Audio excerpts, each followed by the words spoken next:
नमस्कार मेरे प्यारे विद्यार्थियों, आप सबका हार्दिक स्वागत है। तो आज हम बात करने वाले हैं एक ऐसे टॉपिक के बारे में जिससे 100% एक क्वेश्चन आता ही आता है और एक से ज्यादा भी आ सकते हैं, लेकिन एक क्वेश्चन तो ये मान के चलिए कि सेकंड ग्रेड में उसका आएगा ही आएगा। और बहुत आसान सा टॉपिक है। आपको जो 20 मिनट में जितनी थ्योरी करवाई जाएगी और उस पर जो बेस्ड में क्वेश्चन भी साथ में करवाऊंगा, वो सारे क्वेश्चन अगर आप सोल्व करके जाते हैं तो आराम से आप इस टॉपिक से क्वेश्चन अटेम्प्ट करके आ सकते हैं। तो हमारा जो टॉपिक चल रहा था मैट्रिक्स एंड डिटरमिनेंट, यानी अवयव एंड सारणिक, जो टॉपिक चल रहा था उसी के अंदर एक टॉपिक है कि अगर जो रेखिक समीकरणों के निकाय है उनको कैसे हल किया जाता है, यानी रेखिक समीकरणों के निकाय को कैसे हल किया जाता है, उस पे आधारित आज अपन एग्जाम्पल और जो टॉपिक है उसको पढ़ने वाले हैं और उस पे बेस्ड जो जितने भी क्वेश्चंस एग्जाम में पूछे गए हैं उनको डिस्कस करेंगे। ठीक है बच्चों। और आपका कॉम्प्लेक्स जो नंबर है वो कंप्लीट हो चुका है और कॉम्प्लेक्स नंबर पे जो सीटें डाली थी मैंने 100 क्वेश्चन के अराउंड सीट में क्वेश्चंस थे, उनके सॉल्यूशन आपको मिल गए होंगे। सारे सॉल्यूशन वीडियो बना दिए हैं और आपका एक टेस्ट डला है, वो टेस्ट आपने सबमिट कर दिया होगा आई थिंक, तो उसका भी सॉल्यूशन वीडियो आपको मिल जाएगा। और मैंने जो मैट्रिक्स वाला और जो डिटरमिनेंट वाला जो टॉपिक है उस पे 100 के अराउंड एक सीट डाल रखी है, आप उसको साथ साथ में सोल्व करते रहें, उसके भी सॉल्यूशन आपको प्रोवाइड करवा दिए जाएंगे। तो बच्चों आपको टेंशन लेने की बिल्कुल भी जरूरत नहीं है कि 1100 रुपए में आपको सब कुछ मिलेगा। जो लोग 20,000 रुपए दे रहे उनसे कम नहीं मिलेगा, उनसे ज्यादा ही आपको प्रोवाइड करवाया जाएगा। बस आप केवल और केवल आरपीएससी एग्जाम जो यूट्यूब चैनल है उस पर आप विश्वास रखें और उसकी टीम पे विश्वास रखें और आपका पूरा सिलेबस टाइम पे हो जाएगा, वो हमारी गारंटी है। वो आपको टेंशन लेने की जरूरत नहीं है। बस आप तो ये ध्यान रखें जितना आपको रोज करवाया जाता है उसको आप कंटिन्यू करते रहें और क्लासेस जितनी रोज डलती हैं उनको कंटिन्यूसली रोज देखते रहें, क्योंकि सॉल्यूशन वीडियोज हैं वो एक साथ डाल दिए जाएंगे पूरे। तो जैसे ही सीटें होती हैं उसके साथ एक साथ कंप्लीट जो भी 3-4 वीडियो बनते हैं वो एक साथ डाल दिए जाएंगे, तो आप उनको एक साथ जाके देख सकते हैं वहां पे। ठीक है। और अपने जितने और भी दोस्त हैं उनको जाके बताएं और एक बार उनको डेमो क्लासेस में जरूर उनको लेके आएं और उनको बताएं कि भाई इतनी कम प्राइस में आपको इतनी चीजें प्रोवाइड करवा रहे हैं। और वो भी प्राइस क्यों रखी गई उसका भी हमने रीजन दिया था आपको कि भाई सारी चीजें यूट्यूब पे हो नहीं पाती हैं, तो एक कम प्राइस में, ताकि कम कॉस्ट में अगर हम सर्वर वगैरह परचेज करते हैं तो उसका कॉस्ट आता है, तो वो कॉस्ट आपसे लिया जा रहा है। ठीक है बच्चों, चलो आज स्टार्ट करते हैं। इसी के कंटिन्यूशन में जो एक क्वेश्चन 100% आने वाला है, 100% आने वाला है, तो उसी टॉपिक के बारे में। और मैंने जो लास्ट क्लास में है आपको पढ़ाया था सारणिक क्या होता है, डिटरमिनेंट क्या होता है, फिर उप सारणिक यानी माइनर क्या होता है, और उसके बाद हमने पढ़ा था सहखंड यानी कोफैक्टर क्या होता है, सहखंडज यानी एडजॉइंट क्या होता है, और एडजॉइंट की हेल्प से हमने डिफाइन किया था प्रतिलोम यानी इनवर्स क्या होता है। तो किसी मैट्रिक्स यानी किसी अवयव कब एग्जिस्ट करता है, जब उसके सारणिक का मान नॉन जीरो हो। यहां तक हमने कर लिया था। और मैंने फिर कुछ आपको सारणिक की प्रॉपर्टीज भी बताई थी, तो उसमें 1-2 प्रॉपर्टी और ऐड कर लें आप, ताकि वो कंप्लीट हो जाएंगी। उसमें आप लिख सकते हैं कि किसी भी सारणिक में या किसी भी मैट्रिक्स में अगर कोई पंक्ति या रो यानी पंक्ति या स्तंभ है वो अगर जीरो है, किसी भी सारणिक में, यानी कि 2 प्रॉपर्टीज हैं वो आप ऐड कर लें। 2 मैंने लिखवाई नहीं थी, तो सारणिक में जो 2 प्रॉपर्टीज और ऐड कर लें कि यदि सारणिक में किसी पंक्ति या स्तंभ के, यदि किसी सारणिक में लिख लो, यदि ये 2 प्रॉपर्टीज लिख लो, फिर नया टॉपिक स्टार्ट करते हैं। लिख लें सभी। यदि सारणिक में पंक्ति या स्तंभ के सभी अवयव शून्य हो तो सारणिक का मान शून्य होता है। यानी यदि सारणिक के किसी पंक्ति या स्तंभ, यदि सारणिक के किसी पंक्ति के सभी अवयव शून्य हो तो उस सारणिक का मान शून्य होता है। एक तो ये ऐड कर ले, और एक हम ये ऐड कर सकते हैं कि सारणिक में 2 पंक्तियां, नेक्स्ट प्रॉपर्टी, सारणिक में 2 पंक्तियां या 2 स्तंभ, सारणिक में 2 पंक्तियां या स्तंभ समान होने पर या बराबर होने पर सारणिक का मान शून्य हो जाता है। सारणिक का मान शून्य हो जाता है, यानी किसी भी सारणिक में अगर कोई भी दो पंक्ति या दो स्तंभ अगर बराबर हो जाते हैं तो उस सारणिक का मान बराबर क्या हो जाएगा, शून्य हो जाएगा। और अगर किसी भी सारणिक में पूरी पंक्ति के अवयव शून्य हो या किसी पूरे स्तंभ के अवयव शून्य हो तो उस सारणिक का मान भी हमेशा क्या मिलता है, हमें शून्य मिलता है। ठीक है, तो आज हम नया टॉपिक स्टार्ट कर रहे हैं, उसके बारे में लिखते हैं। तो नेक्स्ट हेडिंग डाल लो, नेक्स्ट हेडिंग लिखें, नेक्स्ट हेडिंग लिखें, सारणिक की सहायता से रैखिक समीकरणों का हल। सारणिक की सहायता से, सारणिक की सहायता से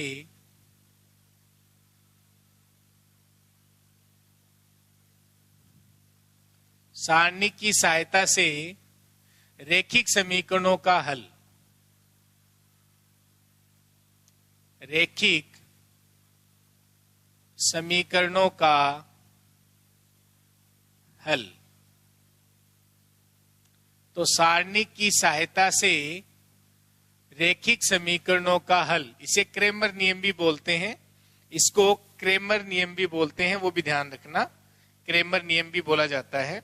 तो अगर मान लो कि आपके पास एक कोई रैखिक समीकरणों का निकाय है, जैसे मान लो a1x plus b1y plus c1z equals to d1। ठीक है बच्चों, a2x plus b2y plus c2z equals to d2, और यहाँ a3x plus b3y plus c3z equals to d3।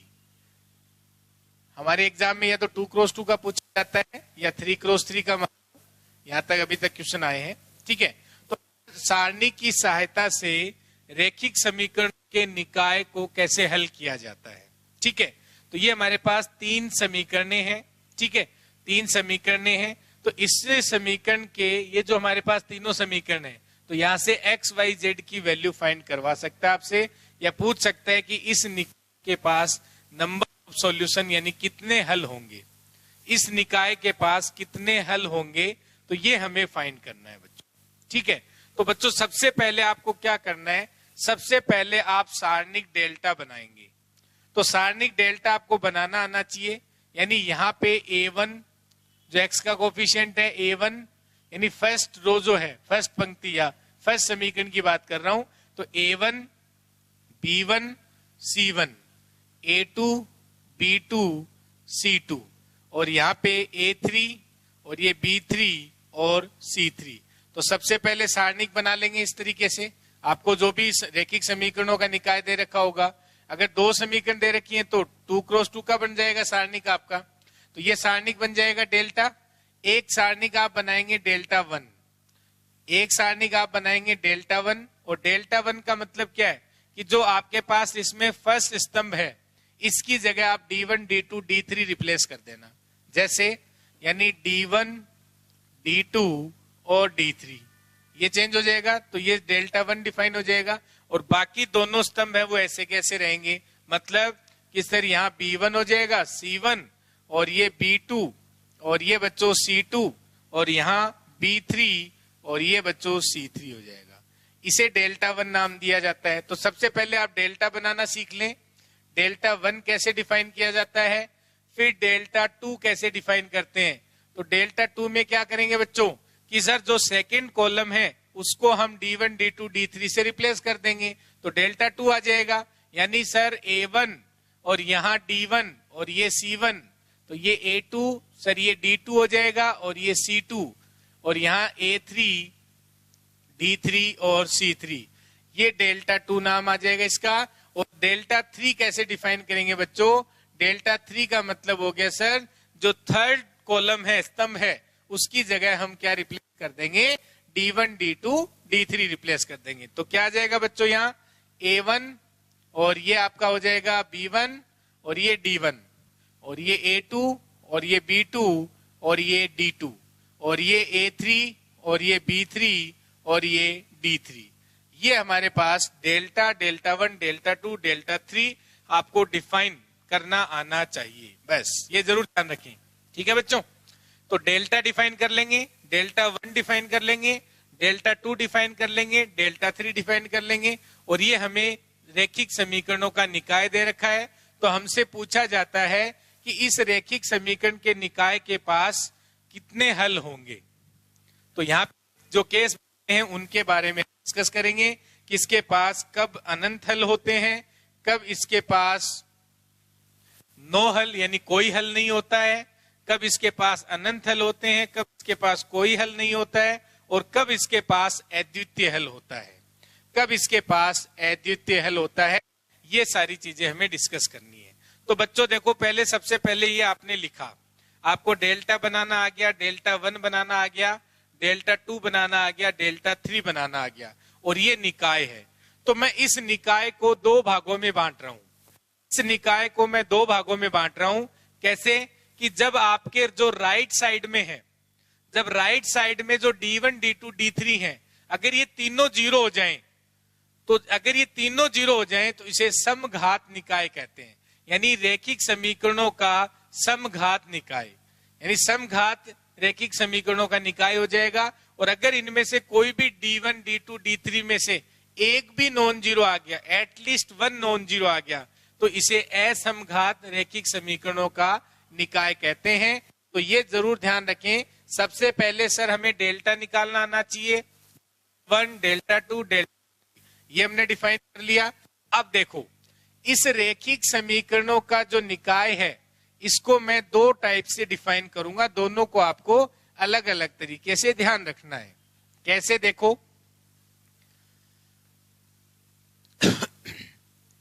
2 type कैसे हुआ कि सर ये जो रैखिक समीकरणों का निकाय था, इसको मैंने 2 टाइप से डिवाइड कर लिया। 2 टाइप से कैसे? रैखिक समीकरणों का निकाय आपके पास लिखा हुआ है ऊपर। 2 टाइप से कैसे कि D1 equals to D2 equals to D3 तीनों जीरो हो जाएं, तो यानी जो राइट साइड में केवल 0 0 0 आएगा, उसे बोलते हैं समघात समीकरणों का रैखिक निकाय, उसे बोलते हैं समघात समीकरणों का रैखिक निकाय। तो लिख लें उसको, समघात रैखिक समीकरणों का निकाय, समघात रैखिक, तो इसे बोलते हैं समघात निकाय। तो समघात रैखिक समीकरणों का निकाय,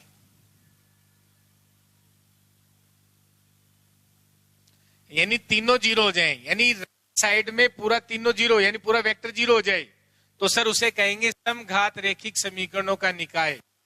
एटलीस्ट 1 नॉन जीरो हो गया, बाकी तीनों नॉन जीरो हो सकते हैं, कोई बात नहीं, एक भी अगर नॉन जीरो हो गया राइट साइड में, तो उस निकाय को कहते हैं असमघात रैखिक समीकरणों का निकाय। यानी एटलीस्ट 1, यानी कम से कम एक नॉन जीरो, कम से कम एक अशून्य हो,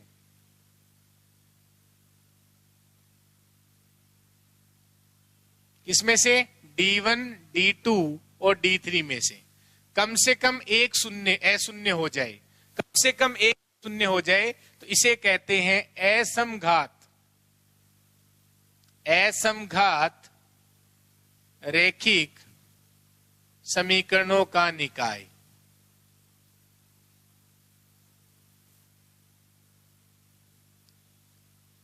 ये ध्यान रखें भाई। अब देखो, अब आपको ये अलग अलग 2 ध्यान रखने हैं। ये हमारा हो गया जब समघात रैखिक समीकरणों का निकाय, जब D1, D2, D3 तीनों जीरो हो जाएं, और ये मेरा है कम से कम एक अशून्य हो गया, उसे हम असमघात रैखिक समीकरणों का निकाय कहेंगे। ये देखें। अब देखो, यहां 2 केस बनते हैं। देखो बच्चों, यहां कोई हल विद्यमान नहीं होगा, ऐसा केस कभी नहीं आएगा। क्यों? क्योंकि आपको पता है कि जो आपने 3 समीकरण लिखी, उनमें मैं x को 0 रख दूं और y को 0 रख दूं और z को 0 रख दूं, तो x, y, z अगर 0 0 हो जाए, तो तीनों समीकरणों को वो क्या कर रहा है? सेटिस्फाई कर रहा है, संतुष्ट कर रहा है। तो सर इसका मतलब ये हुआ कि 0 0 0 ये तो उस निकाय का हमेशा सॉल्यूशन होगा, यानी हल होगा। तो सर जो आपने समघात रैखिक समीकरणों का निकाय लिया है, जिसमें D1, D2, D3 तीनों जीरो लिए हैं, उसके पास कोई हल विद्यमान नहीं होगा, ऐसा केस कभी नहीं आएगा। उसके पास हमेशा हल विद्यमान होगा। तो इसके पास हमेशा हल विद्यमान होगा। तो पहले तो ये लिख ले इसमें फर्स्ट पॉइंट, इस निकाय के पास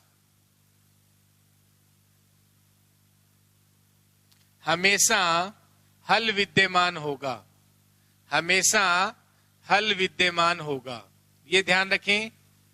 तो यहां कोई हल विद्यमान नहीं है का केस कभी नहीं आएगा, क्योंकि सर 0 0 0 तो हमेशा उसको सेटिस्फाई कर रहा है, तो इसका मतलब सॉल्यूशन तो उसका हमेशा मिलेगा हमें, है ना, ये ध्यान रखें। तो इस निकाय के पास हमेशा हल विद्यमान होगा, ये जरूर ध्यान रखें भाई।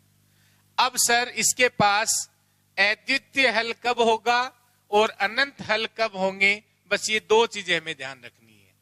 अद्वितीय हल कब होगा और अनंत हल कब होंगे। तो ध्यान रहे, यहां जब हमारे पास जो सारणिक डेल्टा बनाया था, इसका मान अगर हमें नॉन जीरो आ जाए तो सर इसके पास अद्वितीय हल होता है। तो इस निकाय के पास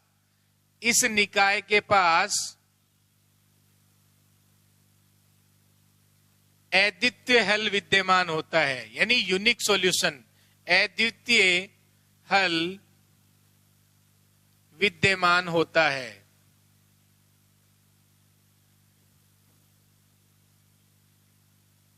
ये जरूर ध्यान रखें भाई, यहां नो सॉल्यूशन, यानी नो सॉल्यूशन का कभी नहीं आएगा, यानी कोई हल विद्यमान नहीं है, इसका केस इसमें कभी नहीं आएगा, ध्यान रखें। तो यहां क्या आएगा, दो ही केस बनेंगे, या तो उसके पास अद्वितीय हल होगा, और अद्वितीय हल कब होगा, जब डेल्टा का मान जो है वो, यानी उसके सारणिक का जो मान है वो नॉन जीरो आएगा। ये सारणिक हमने अभी बना के दिखाया था आपको, तो उसका मान अगर नॉन जीरो आ गया तो इस निकाय के पास अद्वितीय हल विद्यमान होगा। और अगर इस सारणिक का मान जीरो आ गया बच्चों, तो इस निकाय के पास अनंत हल विद्यमान होंगे, अनंत हल विद्यमान होंगे, लिख सकते हैं नेक्स्ट, इस निकाय के पास अनंत हल विद्यमान होंगे, अनंत हल विद्यमान होंगे। तो यहां डेल्टा 1, डेल्टा 2, डेल्टा 3 डिफाइन करने की जरूरत ही नहीं पड़ी सर हमें। अगर D1, D2, D3 अगर जीरो हैं, तो हमें पता है कि सर जो हमने डेल्टा 1, डेल्टा 2, डेल्टा 3 जो बनाए थे, उसमें एक स्तंभ पूरा जीरो आ जाएगा, तो सर वो तीनों जीरो ही आएंगे, तो उनको निकालने की जरूरत ही नहीं है। तो इसका मतलब जब हमारे पास समघात रैखिक समीकरणों का निकाय होगा, तो इसके पास हमेशा हल विद्यमान होगा। अब कितने हल होंगे वो डिफाइन करेंगे डेल्टा से। अगर डेल्टा का मान नॉन जीरो आ रहा है, यानी उस सारणिक का मान नॉन जीरो आ रहा है, तो इस निकाय के पास अद्वितीय हल विद्यमान होगा, यानी यूनिक सॉल्यूशन होगा। और अगर उस सारणिक का मान जीरो आ जाए, तो इसके पास अनंत हल विद्यमान होंगे, यानी इनफाइनाइट सॉल्यूशन विद्यमान होंगे उसके पास। तो ये दोनों ध्यान रखनी है आपको बातें। अब हमें जो असमघात रैखिक समीकरणों का निकाय है उसको पढ़ेंगे, उसमें अलग अलग केस बनेंगे, क्योंकि वहां कोई हल विद्यमान नहीं होगा का केस भी आएगा, कोई हल विद्यमान नहीं हो ऐसा केस भी हो सकता है। तो ये निकाय अलग ध्यान रखना है आपको, और इस निकाय को अलग ध्यान रखना है। इसकी थ्योरी और लिख लेते हैं अभी, बस इतनी ही थ्योरी इसमें ध्यान रखनी है। तो आसान सा टॉपिक है, आसान सा टॉपिक है, 100% एक क्वेश्चन इसका आता ही आता है, 100% एक क्वेश्चन इसका आता ही आता है। इससे ज्यादा इसकी थ्योरी ध्यान रखने की जरूरत नहीं है, ठीक है भाई।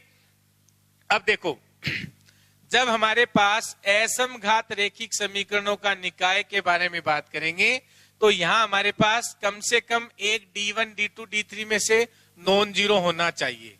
सारे जीरो हो जाएंगे तो वो इधर आ जाएगा फिर। तो एक भी अगर अशून्य हुआ तो वो असमघात में आ जाएगा। तो यहां आपको क्या करना है, सबसे पहले आप क्या करेंगे, डेल्टा का मान निकालेंगे। और अगर डेल्टा का मान नॉन जीरो आ गया, फर्स्ट केस ध्यान रखें, इसमें सबसे पहले डेल्टा का मान निकालेंगे।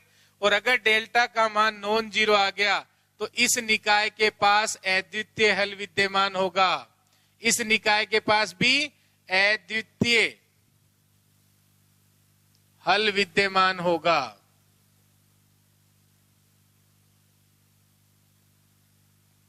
लिख ले इसको। यानी इस निकाय के पास अगर आपके सारणिक का मान नॉन जीरो आया तो इस निकाय के पास भी क्या होगा, अद्वितीय हल विद्यमान होगा। और हल निकालने के लिए क्या करोगे, x कैसे निकाला जाएगा, जो डेल्टा डिफाइन करोगे अपॉन जो आपने डेल्टा 1 बनाया था वो x की वैल्यू आ जाएगी, और जो y की वैल्यू है वो डेल्टा अपॉन डेल्टा 2 आ जाएगा, और जो z की वैल्यू है वो डेल्टा अपॉन डेल्टा 3 आ जाएगा। ये कब फाइंड कर सकते हैं, जब आप डेल्टा का मान नॉन जीरो हो। तो इस तरीके से आप क्या कर सकते हैं, एक्स वाई जेड की वैल्यू, सॉरी उल्टा लिख दिया, यानी ये डेल्टा 1 अपॉन डेल्टा और यहाँ डेल्टा 2 अपॉन डेल्टा और डेल्टा 3 अपॉन डेल्टा, और डेल्टा 1 डेल्टा 2 डेल्टा 3 क्या होते हैं वो अभी हमने फाइंड किए थे। ठीक है, तो यानी सबसे पहले जो असम का निकाय है उसमें आप डेल्टा निकालेंगे, अगर वो नॉन जीरो आया तो इस निकाय के पास हमेशा अद्वितीय हल विद्यमान होगा। तो डेल्टा एक्स वाई जेड था उसका हल, तो एक्स की वैल्यू कैसे निकालोगे, डेल्टा 1 अपॉन डेल्टा, वाई की वैल्यू डेल्टा 2 अपॉन डेल्टा और जेड की वैल्यू डेल्टा 3 अपॉन डेल्टा। तो ये एक्स वाई जेड की वैल्यू हम निकाल सकते हैं। ठीक है बच्चों, सेकंड केस कि जब डेल्टा जीरो हो जाए, जब डेल्टा जीरो हो जाए, तो डेल्टा का मान जीरो हो जाए तो यहां पे दो केस बनते हैं बच्चों। जब डेल्टा का मान जीरो हो जाए तो यहां दो केस बनते हैं, तब तो यहां पे लिख लें इसमें, यदि डेल्टा का मान जीरो हो जाए तो यहां दो केस बनेंगे, इसमें केस फर्स्ट ए लिखें। यदि डेल्टा का मान जीरो हो जाए तो उसमें फर्स्ट केस लिखें कि यदि डेल्टा 1 डेल्टा 2 डेल्टा 3 में से कोई एक अशून्य हो, यदि लिख लें इसमें, यदि डेल्टा 1 डेल्टा 2 और डेल्टा 3 में से कोई एक अशून्य हो, कोई एक अशून्य हो। अब बात कहां चली गई, डेल्टा 1 डेल्टा 2 डेल्टा 3 पे। तो अगर डेल्टा 1 डेल्टा 2 और डेल्टा 3 में से कोई एक अशून्य हो तो इस निकाय के पास कोई हल विद्यमान नहीं होगा।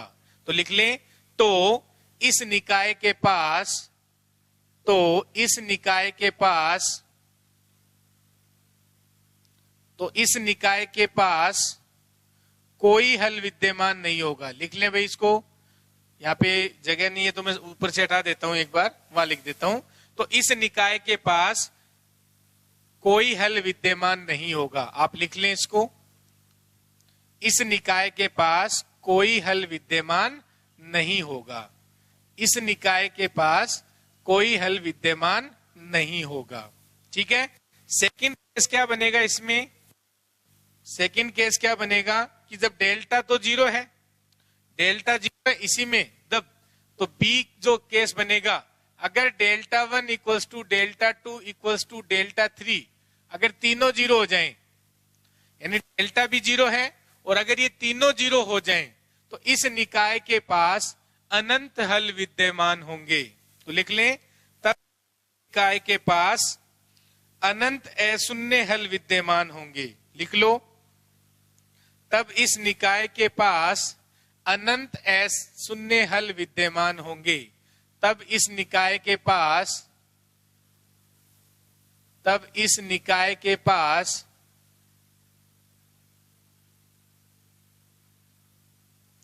अनंत अशून्य हल विद्यमान होंगे।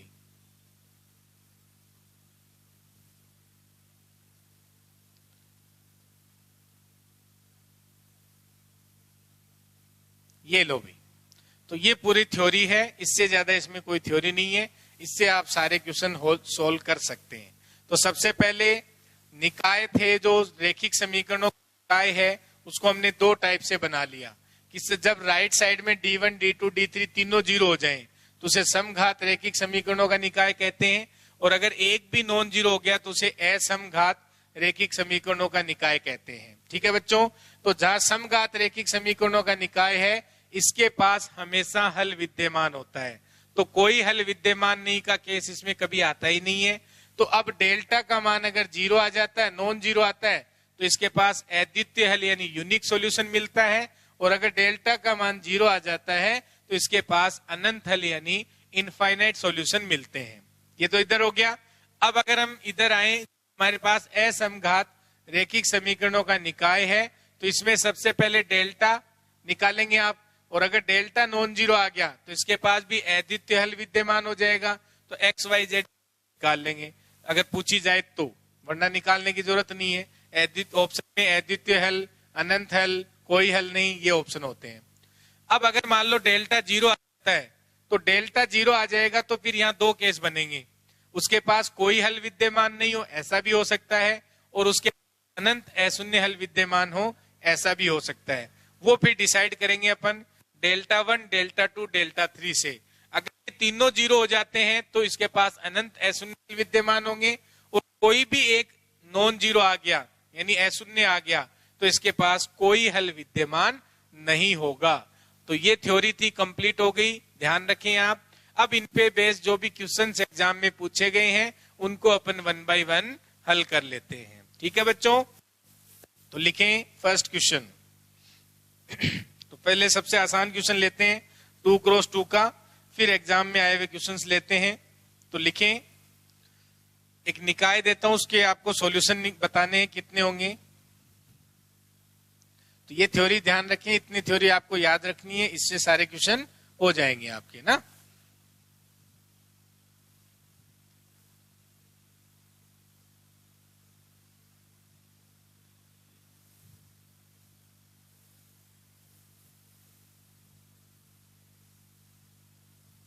और भाई सारणिक का मान निकालने की प्रैक्टिस जरूर कर लें, क्योंकि जितनी प्रैक्टिस करोगे उतना जल्दी आप इनको सोल्व कर पाओगे।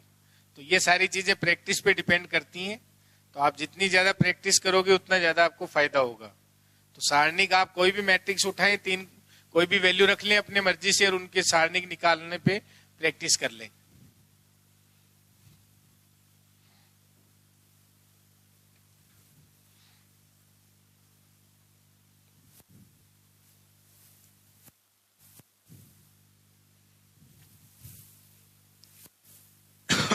तो लिखें, एक निकाय लिखें x minus 2y, x minus, ये क्वेश्चन नंबर फर्स्ट लिख लें इसको, x minus 2y equals to 5 और 2x minus 4y equals to 7, 2x minus 4y equals to 7, ये लिख लें। ठीक है, के हलों की संख्या, निकाय के हलों की संख्या।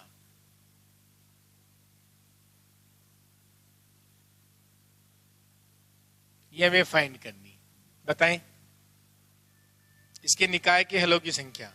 तो देखो असमघात निकाय दे रखा है, असमघात निकाय दे रखा है कि नहीं दे रखा है। तो अगर असमघात निकाय है तो इसको कैसे सोल्व किया जाएगा आप खुद बताएं। देखो यहाँ पे वैसे इसको सोल्व करने की जरूरत ही नहीं है, यहाँ क्या लिखा हुआ है, x minus 2y equals to 5 है, x minus 2y equals to 5 है, और अगर मैं इसको 2 से मल्टीप्लाई कर दूं तो 2x माइनस 4y इक्वल्स टू 10 होना चाहिए। नीचे क्या दिया हुआ है, 2x minus 4y equals to 7, तो ऐसा पॉसिबल हो ही नहीं सकता। तो इस निकाय के पास कोई हल विद्यमान नहीं होगा। एक तो ये तरीका है, या फिर आप क्या करेंगे, पहले डेल्टा चेक कर लो। तो डेल्टा चेक करेंगे तो क्या आएगा, 1 माइनस 2 और 2 और माइनस 4, ये डेल्टा निकालोगे तो क्या आएगा, 0 आ रहा है डेल्टा। और डेल्टा जब 0 आता है तो मैंने क्या बताया था, इसके पास दो केस बनेंगे, या तो अनंत हल विद्यमान होंगे या कोई हल विद्यमान नहीं होगा।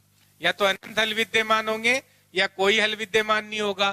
तो अनंत हल कब विद्यमान होंगे इसमें, तो डेल्टा 1 निकालो। तो डेल्टा 1 में क्या करेंगे आप, यहाँ 5 7 रख देंगे, यानी फर्स्ट कॉलम को इससे चेंज कर देते हैं अपन, और यहाँ -2 और -4, तो ये निकालो, देखो कितना है, माइनस का 20 और यहाँ से ये आ गया आपका प्लस का 14, ये नॉन जीरो आ गया। और एक भी डेल्टा 1 डेल्टा 2 में कोई भी नॉन जीरो आता है तो हम कहते हैं इसके पास कोई हल विद्यमान नहीं होगा। तो इस निकाय के पास कोई हल विद्यमान नहीं होगा। वैसे यहां देखते ही पता चल रहा था। और ये भी ध्यान रखें, अगर किसी निकाय में दो समीकरण सेम आ जाती हैं तो उसके पास अनंत हल विद्यमान होते हैं। किसी निकाय में जाती हैं तो उसके पास अनंत हल विद्यमान होते हैं। ठीक है बच्चों, तो अब लिखिए इसमें नेक्स्ट क्वेश्चन जो एग्जाम में पूछा गया था शायद 2016 में फर्स्ट ग्रेड में, तो क्वेश्चन लिख लें।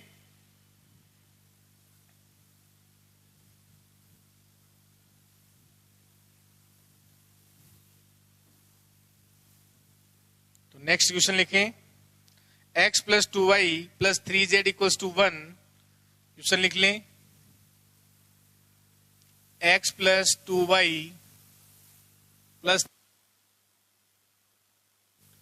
और दूसरा है 2x plus y plus 3z equals to 2 और 5x plus 5y plus 9z equals to 4। तो ऑप्शन है इसके कोई हल नहीं है, अद्वितीय हल, अनंत हल और इनमें से कोई नहीं। चार ऑप्शन है, लिख लें। ए कोई हल नहीं, ए कोई हल नहीं, यानी कोई हल विद्यमान नहीं है। ऑप्शन बी है इसका अनंत हल, और ऑप्शन सी है अद्वितीय हल, और ऑप्शन डी है इनमें से कोई नहीं। इनमें से कोई नहीं, ये चार ऑप्शन। तो बताएं, और ये आपका फर्स्ट ग्रेड 2016 में पूछा गया था। तो बताएं इस क्वेश्चन को एग्जाम का 2 सेकंड में बता दें। तो क्या करना है, सबसे पहले मैंने बताया था ये कौन सा है, असमघात है। तो सर सबसे पहले हम डेल्टा निकाल लेंगे।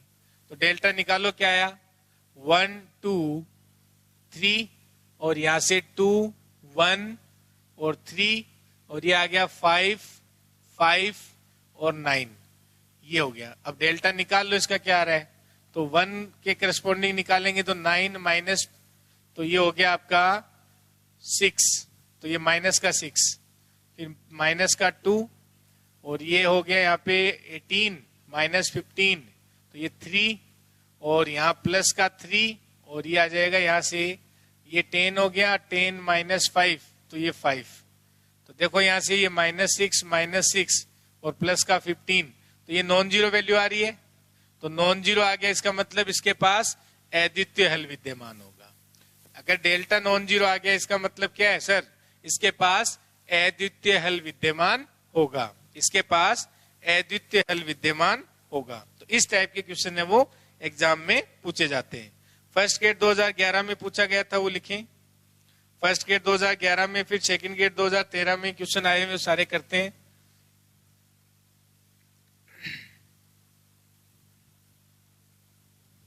तो अगर आप क्वेश्चंस की टाइप ध्यान रखते हैं तो आप पेपर में क्वेश्चन कर पाएंगे, वरना नहीं कर पाएंगे। क्योंकि देखो पूरा मैथमेटिक्स एक साथ आने वाला है, ये तो है नहीं कि भी आधा आधा पेपर होगा।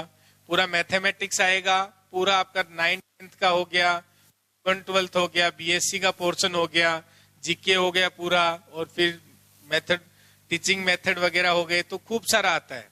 तो इसलिए हम जो पढ़े उसको अच्छे से सेपरेट करके पढ़े। भाई ठीक है, मैं ये नहीं कह रहा सारे क्वेश्चन हम से हो जाएंगे, लेकिन जो हमें पता होना चाहिए कि भाई इस टाइप के क्वेश्चन अगर आ गए ना, वो मैं कभी छोड़ के नहीं आऊंगा। वो अगर हम छोड़ के आगे, इसका मतलब अपन पीछे हो जाते हैं। तो आप टाइप ध्यान रखो कि भाई सर इस टाइप के क्वेश्चन बने इस टॉपिक से, इनमें से किसी भी टाइप का अगर वो क्वेश्चन हुआ ना तो मैं उसको छोड़ के नहीं आऊंगा। बस इस तरीके से हर टॉपिक को तैयार कर लो, और जो बीएससी का पोर्शन है उसमें आपको इतना सफिशिएंट दे देंगे, उसको याद करवा देंगे बिल्कुल डिटो, और उसी से डायरेक्ट क्वेश्चन आपको वहां पे मिल जाएंगे। ठीक है, तो जितना हम करवाएंगे उतना आप करते रहो, और विश्वास देखो वो बहुत जरूरी है। ठीक है बच्चों, और बाकी मैं कह रहा हूं जो बड़ी बड़ी कोचिंगें हैं जो खूब पैसे ले रहे हैं उनके आप नोट्स वगैरह देखो, कंपेयर करो, कोई मना नहीं है, ठीक है, और आप उनसे कंपेयर करके देख सकते हैं सारी चीजें। हाँ जी, तो नेक्स्ट क्वेश्चन लिखें कि यदि समीकरण निकाय, क्वेश्चन लिख लें, फर्स्ट गेट 2011 में पूछा गया था। ये देखो इधर उधर हो सकती है, मैच कर लेना क्योंकि ये सारे शीट में मिल जाएंगे आपको क्वेश्चन। यदि समीकरण निकाय x और y प्लस और alpha x plus Z equal से ज्यादा हल है, अल्फा का मान क्या होगा? के पास लिख लें, के पास, इस निकाय के पास एक से ज्यादा हल है तो अल्फा का मान क्या होगा, ये में पूछा गया था। तो भाई आप एक बात बताओ, ये कौन सा निकाय है? ये समघात निकाय है। कौन सा निकाय है बच्चों? समघात निकाय। और समघात निकाय में मैंने क्या कहा था कि इसमें दो केस कौन कौन से, या तो इसके पास अद्वितीय हल होता है या इसके पास अनंत हल होते हैं। ये कौन सा केस कह रहा है? इसके पास एक से ज्यादा हल है, मतलब अनंत हल है। और अनंत हल कब होते हैं? जब सर उसके सारणिक का मान 0 होता है। क्योंकि सारणिक का मान नॉन जीरो होता है तो उसके पास तो सर यूनिक यानी अद्वितीय हल होता है। और ये कह रहा है ज्यादा हल है, इसका मतलब सर उसके सारणिक का मान क्या है? 0 है। तो इसके सारणिक का मान 0 रखें तो 1 1 1। यहां देखिए x का कोफिशिएंट 0 है, y का कोफिशिएंट 1 है और z का कोफिशिएंट 2 है। यहाँ x का कोफिशिएंट अल्फा, y का 0, z का 1। इसके सारणिक का मान क्या आएगा? 0। तो यहाँ देख लें 1 1 के करस्पॉन्डिंग क्या आ रहा है? 1 -1। तो -1 के करस्पॉन्डिंग क्या आ रहा है? ये 0 हो गया और ये माइनस का 2 अल्फा, माइनस का 2 अल्फा प्लस 1। तो यहां से ये देखें 0 और माइनस का अल्फा ये इक्वल्स टू 0। तो सोल्व कर लें इसको, 1 प्लस 2 अल्फा और यहां से माइनस का अल्फा इक्वल्स टू 0। तो देखो बच्चों अल्फा इक्वल्स टू क्या आ गया? -1। तो अल्फा इक्वल्स टू -1 होगा तो इसके पास एक से ज्यादा हल होंगे। में आते हैं, बहुत आसान आसान क्वेश्चन होते हैं। तो नेक्स्ट क्वेश्चन लिखें, सेकंड गेट 2013 में पूछा गया था। नेक्स्ट क्वेश्चन लिखें,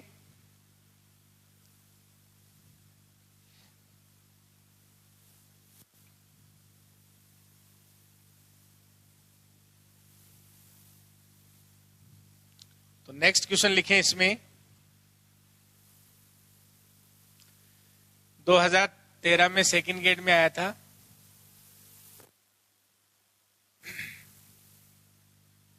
क्वेश्चन लिख लो, समीकरण निकाय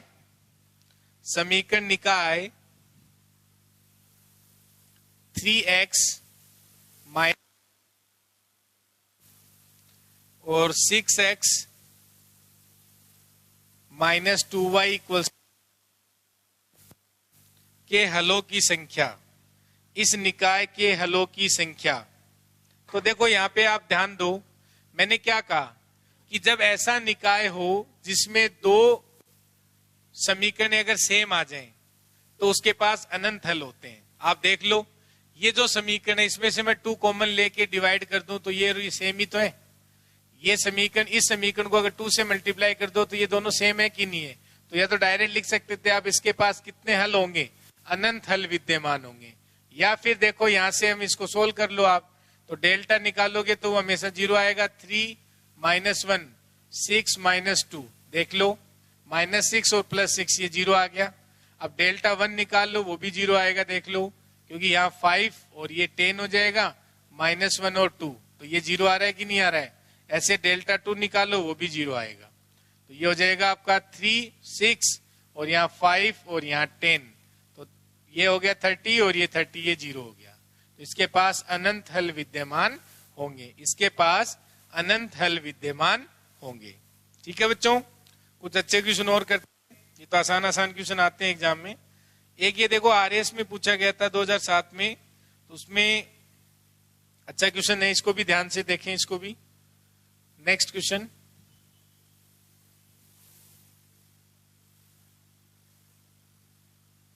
तो इस टाइप के जितने भी क्वेश्चन आपको जहां भी मिले, जो इसी भी एग्जाम में आए हुए हो, तो आप उनको सोल्व कर सकते हैं।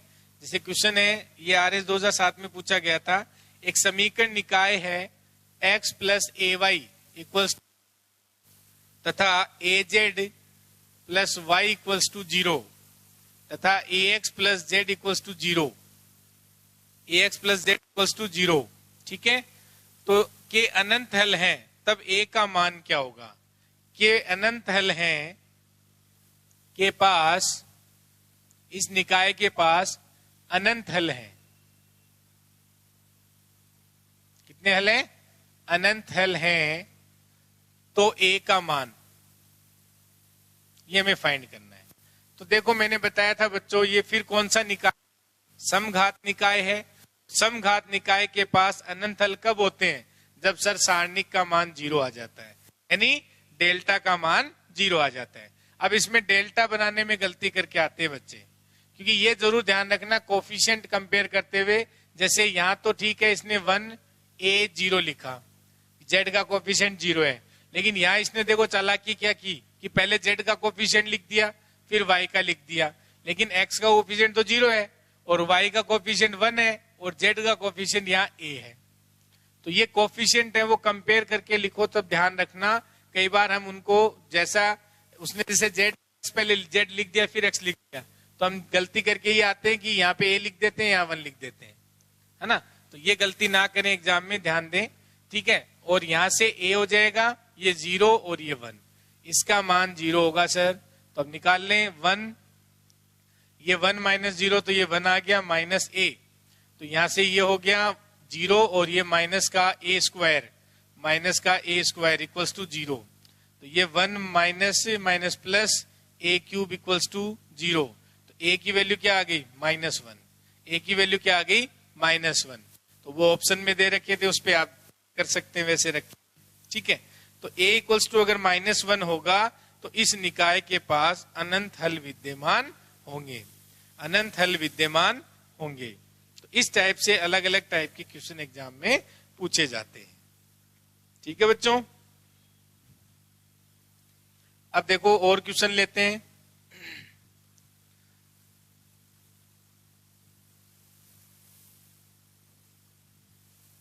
तो इस टॉपिक से आसान आसान क्वेश्चन आते हैं, इसलिए मैंने आपको बोला था कि इसमें एक बार अच्छे से पढ़ लेंगे इसको, तो फिर आगे दिक्कत नहीं आएगी इसमें।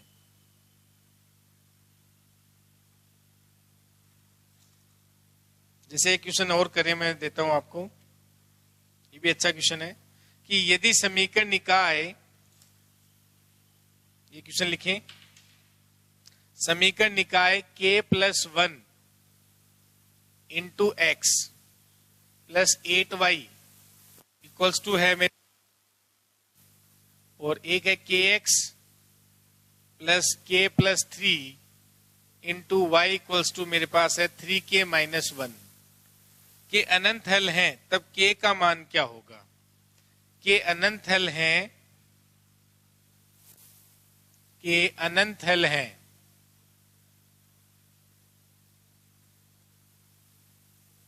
तो k का मान ये हमें फाइंड करना है। अच्छा क्वेश्चन है, अच्छे से करें इसको, जल्दीबाजी ना करें, सोल्व करें खुद पहले इसको।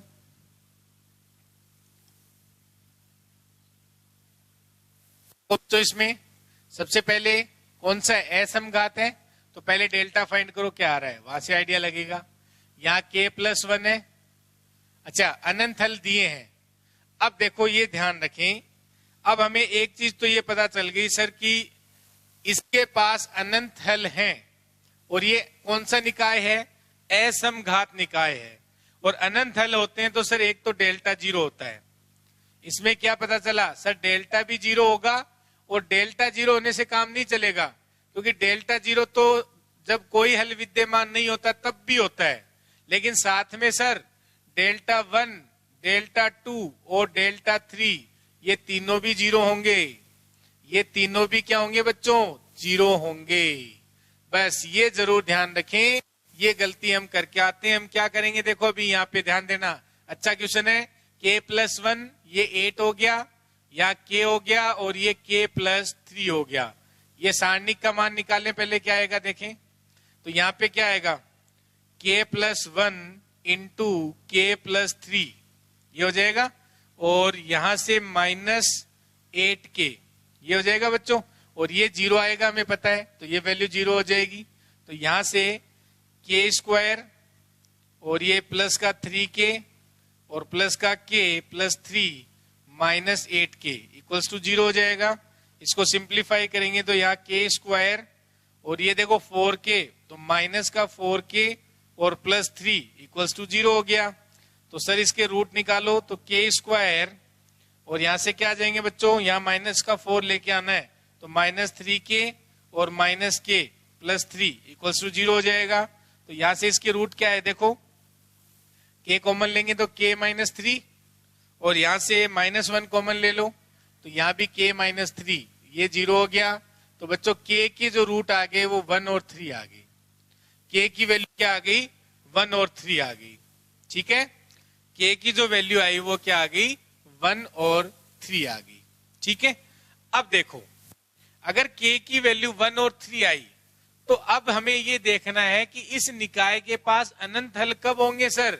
अनंत हल तो तब होते हैं सर जब Δ1, Δ2 और Δ3 वो भी तीनों 0 आने चाहिए, क्योंकि उनमें से अगर एक नॉन जीरो आ गया किसी भी k के, सर इसके पास फिर अनंत हल विद्यमान नहीं होंगे। ठीक है, तो यहाँ Δ1 भी चेक कर लेना भाई। तो Δ1 का मतलब क्या होगा सर, हम पहले फर्स्ट कॉलम को चेंज करेंगे 4k और यहाँ 3k-1, और यहाँ जो हमारे पास रहेगा 8 और ये k+3 ये रहेगा, और Δ2 जो बनाओगे बच्चों वो क्या हो जाएगा सर, यहाँ रहेगा k+1 और यहाँ रहेगा k, और यहाँ क्या आ जाएगा 8 सॉरी ये चेंज होगा ना, तो ये चेंज होगा तो क्या आएगा 4k और ये 3k-1 ये रहो। अब k की वैल्यू 1 रखो, अगर k की वैल्यू 1 रखेंगे तो ये क्या आएगा, k की वैल्यू 1 रखेंगे तो ये 4 ये 8, और ये k की वैल्यू 1 रखेंगे तो 2 और ये 4, तो ये क्या आ गया देखो 16 -16, तो वैल्यू 0 आ रही है। ठीक है, यहाँ k की वैल्यू 1 रखो, ये 2 आ गया, 4 आ गया, ये 1 आ गया, ये 2 आ गया, ये भी 0 आ रहा है। तो यानी सर k = 1 पे तो इसके पास अनंत हल विद्यमान होंगे, तो k = 1 आ जाएगा।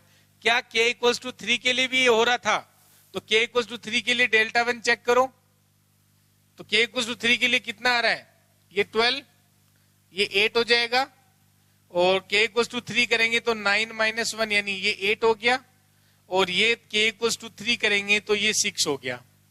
तो देखो यहाँ पे ये नॉन जीरो आ गया बच्चों, देखो यहाँ पे। तो सर यहाँ तो Δ1 नॉन जीरो आ गया k = 3 के लिए, तो Δ1 अगर नॉन जीरो होता है तो उसके पास अनंत हल विद्यमान होते हैं सर, उसके पास तो कोई हल विद्यमान नहीं होगा। तो k की वैल्यू 2 जरूर आई थी हमारे पास जिसपे Δ 0 था, लेकिन k = 1 के लिए इसके पास अनंत हल विद्यमान होंगे, और k = 3 के लिए इसके पास कोई हल विद्यमान नहीं होगा। हमें तो क्या पूछा गया था कि इस निकाय के पास अनंत हल हैं, तो k क्या होगा, तो 1 हो जाएगा। तो ये अच्छा क्वेश्चन था, इस टाइप के क्वेश्चन में बच्चे गलती करके आते और ऑप्शन में आंसर 3, 1 सब दोनों मिलते हैं, ये जरूर ध्यान रखें। तो ये थे हमारे पास इस टाइप के क्वेश्चन एग्जाम में पूछे जाते हैं जो आपको ध्यान रखने थे। ठीक है बच्चों, चलो एक लास्ट क्वेश्चन और कर लेते हैं, बाकी आप किस जो एग्जाम में क्वेश्चंस आए हुए हैं वो करें उस पे।